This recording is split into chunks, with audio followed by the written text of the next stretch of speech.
Buenos días, buenas tardes, buenas noches.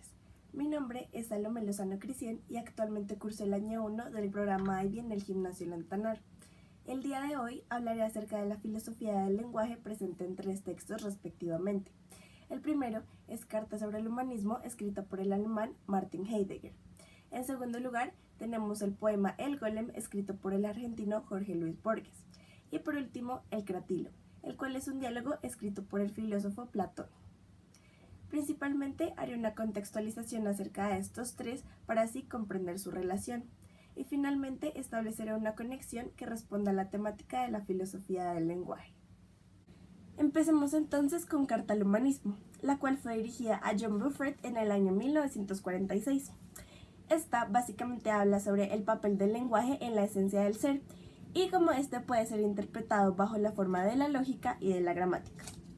Aquí siento que se resaltan 2 palabras muy importantes que son el ser y el pensar, donde el ser constituye o representa la esencia del hombre y el pensar es aquel que actúa para revelar la verdad del ser. A partir de esta se le da poder al lenguaje, ya que éste puede determinar la utilidad y la función del significado de las cosas. Por esta razón, Martin dice, cito, el lenguaje es la casa del ser, en su morada habita el hombre. De esta manera podemos definir el lenguaje como el refugio de los poetas y los pensadores, quienes a partir del decir o el nombramiento de las palabras le dan vida a las cosas. Este texto debate constantemente si el ser es producto del pensar o viceversa, y se enfoca en hacer que el hombre encuentre su humanidad por medio del lenguaje. Es por esto que este hace un recorrido de reflexión para saber si el ser constituye al pensar o es la esencia quien lo lleva a buscar este camino. El Golem es un poema inspirado en la famosa novela de Gustav Meyrink con el mismo nombre, el cual básicamente habla sobre una criatura amorfa incapaz de pensar y actuar por sí misma, y esta era una creación del rabino Judá de León, quien se convertiría en su aprendiz. Como un niño en crecimiento o un perro que necesita ser adiestrado, el Golem aprendería del rabino por medio de la imitación. Es por esto que éste se hace su discípulo, mientras Judá de León persigue su deseo por saber lo que Dios sabe. Pero esto solo lo lograría pronunciando su nombre correctamente para darle un significado. Podemos ver cómo finalmente el apodado Golem logra entender cómo debe actuar, por lo cual copia a su Dios, o sea al rabí, mientras éste alaba a su creador. Así podemos ver cómo todo esto va de la mano con el lenguaje, debido a que Borges menciona indirectamente que las palabras cobran vida y existen únicamente cuando son pronunciadas, y que si se deforma o se cambia su nombre, entonces ya no significan lo mismo.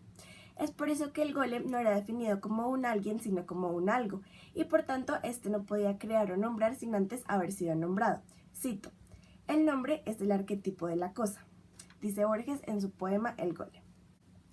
Finalmente tenemos el Cratilo, el cual es un diálogo de reflexión sobre el lenguaje y sus orígenes, donde los filósofos Sócrates y Hermógenes discuten acerca del para qué se crean, el porqué del significado de las palabras, cómo éstas fueron nombradas y quién les otorgó dicho nombre.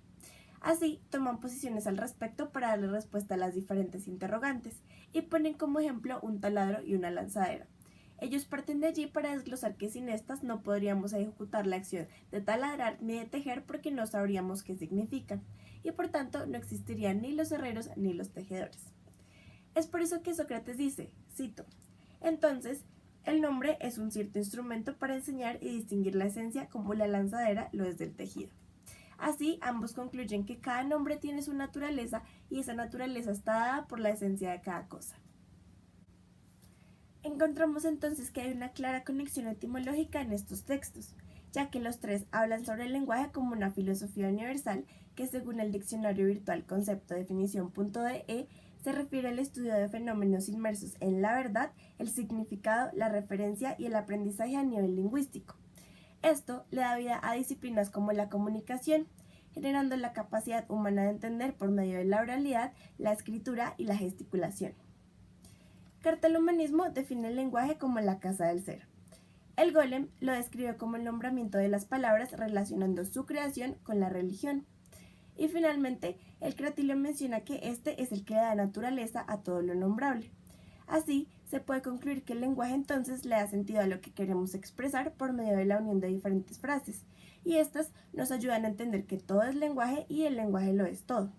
Pero, que si se presenta alguna corrupción en el nombre, entonces el valor original perdería toda la esencia y por tanto el lenguaje se estaría distorsionando completamente. Muchas gracias, así concluimos la relación entre estos tres textos. Espero que la información haya sido importante y relevante para su investigación y nos vemos después.